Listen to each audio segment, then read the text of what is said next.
Hai, Assalamualaikum warahmatullahi wabarakatuh. Ketemu lagi dengan saya Mr. Anhar di channel YouTube saya, Anhar Foundation. Jadi, sebelum saya melanjutkan video ini, silakan teman-teman subscribe ya untuk channel Anhar Foundation supaya kita semakin termotivasi dan bersemangat berbagi ilmu yang bermanfaat untuk teman-teman sekalian. Dan jangan lupa juga di-follow IG-nya ya, IG Anhar_Foundation untuk mendapatkan informasi-informasi jauh tentang kegiatan-kegiatan kami di Anhar Foundation. Oke, pada kesempatan malam hari ini saya akan berbagi tentang bagaimana trik untuk menjual sesuatu yang mahal tetapi tetap laris. Jadi intinya adalah jualan mahal tapi tetap laris ya. Jadi di sini akan ada tiga langkah-langkah atau tiga cara yang akan kita jelaskan bagaimana untuk menciptakan sebuah produk atau kita menjual sebuah produk atau jasa yang mahal tapi tetap laris. Kita akan mulai. Yang pertama, the right market. Yang dimaksud dengan the right market artinya pasar yang tepat ya. Jadi pasar yang tepat atau target market yang tepat. Apa yang dimaksud dengan pasar atau target market yang tepat?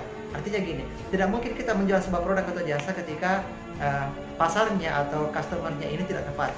Misalnya contoh, kita menjual sebuah produk kesehatan kepada orang-orang yang tidak ingin sehat, atau kita misalnya menjual produk-produk tentang parenting kepada orang yang belum menikah, atau kita misalnya menjual produk kosmetik tetapi kepada pria-pria yang maskulin ya. Jadi ini tidak nyambung seperti ini. Jadi usahakan kita memiliki the right market atau pasar yang tepat, target yang tepat. Nah, ketika kita ingin mendapatkan target yang tepat di sini, maka kita harus perlu banyak-banyak survei atau bisa melakukan observasi ya. Jadi yang saya maksud dengan survei atau observasi di sini adalah kita bisa melihat apa yang sementara trending ya, dan seberapa banyak marketnya dengan cara bisa menggunakan survei kecil-kecilan, atau kita bisa mengambil data yang telah ada dari penelitian orang lain, atau kita mungkin bisa menggunakan kecanggihan-kecanggihan teknologi misalnya Google Trends ya, Google Keyword dan sebagainya. Jadi teman-teman bisa menggunakan itu untuk memperkuat target pasarnya seperti apa. Karena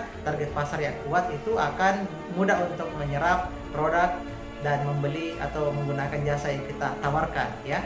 Jadi kunci untuk sebuah target market yang tepat ini adalah di edukasi. Jadi perkuat edukasi teman-teman ya. Saya mau pastikan bahwa ketika teman-teman ingin jual produk yang mahal tapi tetap laris, edukasinya harus tepat. Edukasinya harus mantap. Nah, ketika edukasinya mantap, maka insya Allah tidak ada istilah produk yang mahal bagi calon pasar kita atau target kita. Itu yang pertama. Terus yang kedua adalah the right content ya. Yang saya maksud dengan the right content di sini artinya kontennya tepat ya, kontennya tepat. Jadi ketika kita ingin memasarkan sebuah produk yang notabene-nya katanya mahal bagi sebagian besar orang, kalau kita menggunakan konten-konten yang tepat, insya Allah akan mudah untuk melariskan produk kita atau jualan kita atau jasa kita. Nah, ketika kita berbicara tentang konten yang tepat di sini, maka ada beberapa hal yang perlu kita penuhi. Yang pertama adalah value-nya harus jelas ya. Apa yang menjadi nilai plusnya dari produk kita atau jasa kita harus jelas ya. Jadi orang sekali lagi tidak pernah betul-betul membeli produk atau jasa kita sebenarnya, tetapi mereka membeli adalah value atau manfaatnya. Jadi saya pernah membahas bahwa orang tidak pernah betul-betul membeli makanan, tapi mereka membeli apa? Cita rasa, sensasi, kenikmatan, aroma dan sebagainya. Orang tidak pernah betul-betul membeli pakaian, tapi apa yang mereka beli? Mereka membeli kenyamanan ya, kemudian stylish ya, kemudian rasa aman, rasa bangga ketika mereka menggunakan pakaian tersebut. Orang tidak pernah betul-betul membeli mobil, tapi dia membeli kenyamanan ketika menggunakan mobil tersebut. Kemudian bebas dari hujan, bebas dari panas, kemudian bisa membawa barang yang banyak, bisa membawa keluarga. Itulah orang mau membeli mobil. Jadi orang tidak pernah betul-betul membeli mobil, tapi mereka membeli value-nya sekali lagi. Jadi perkuat di value, perkuat dengan sangat-sangat jelas sehingga customer kita betul-betul mengerti bahwa produk kita sebenarnya bukannya mahal tetapi berharga. Ya, jadi tidak ada istilah mahal dalam sebuah value, tapi lebih berharga.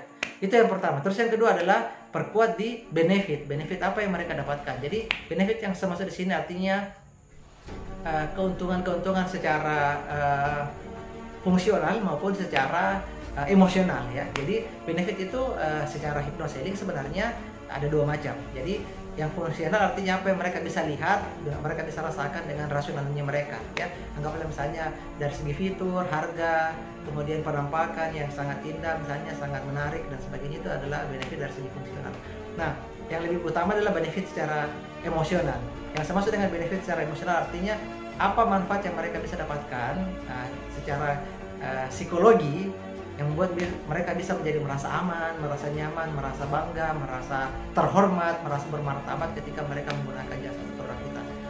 Seperti misalnya orang menggunakan iPhone bukan karena produknya saja, tetapi iPhone itu mungkin ketika menggunakannya adalah ada situ rasa kebanggaan. Orang misalnya penerbangan menggunakan maskapai Garuda misalnya bukan karena sekadar naik pesawat, tetapi ada di situ kepuasan ya.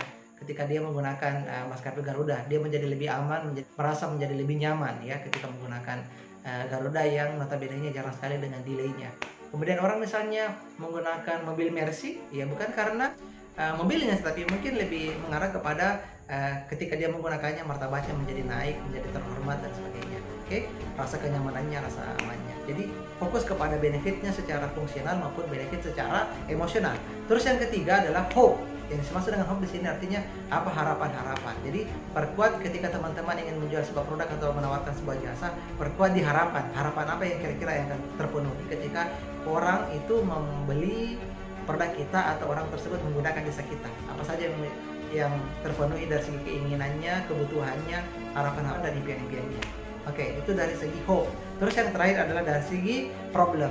Artinya apa saja masalah-masalah mereka yang terpecahkan ketika mereka menggunakan produk atau menyewa jasa kita. Jadi itu harus diperkuat. Ketika ternyata terlalu banyak permasalahan-permasalahan yang bisa terselesaikan ya, maka insya Allah tidak ada istilah mahal ya. Yang ada adalah mereka akan mengatakan, wah ternyata dana yang saya keluarkan itu jauh lebih murah ya, sangat-sangat murah karena saya mendapatkan manfaat yang sangat luar biasa, memenuhi sangat banyak harapan saya sekaligus juga menyelesaikan sangat banyak masalah-masalah saya. Oke, itu yang dari segi konten. Terus yang ketiga adalah repetition ya. Repetition yang saya maksud sini artinya pengulangan. Ketika seseorang menawarkan sebuah produk atau jasa, terkadang terlupakan karena lupa untuk melakukan proses yang namanya pengulangan ya.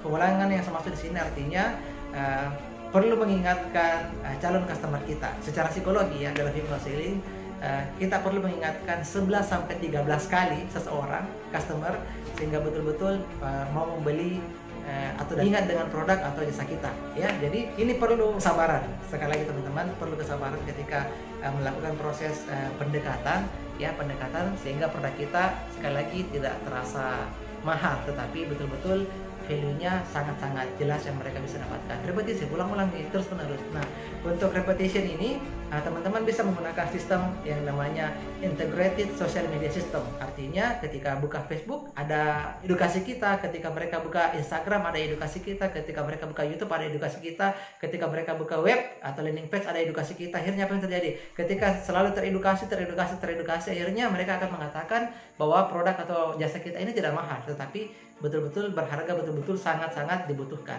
Oke, itu 3 langkah yang bisa teman-teman lakukan ketika ingin menjual produk mahal tapi laris. Sekian dari saya, lebih dan kurangnya mohon dimaafkan. Assalamualaikum warahmatullahi wabarakatuh.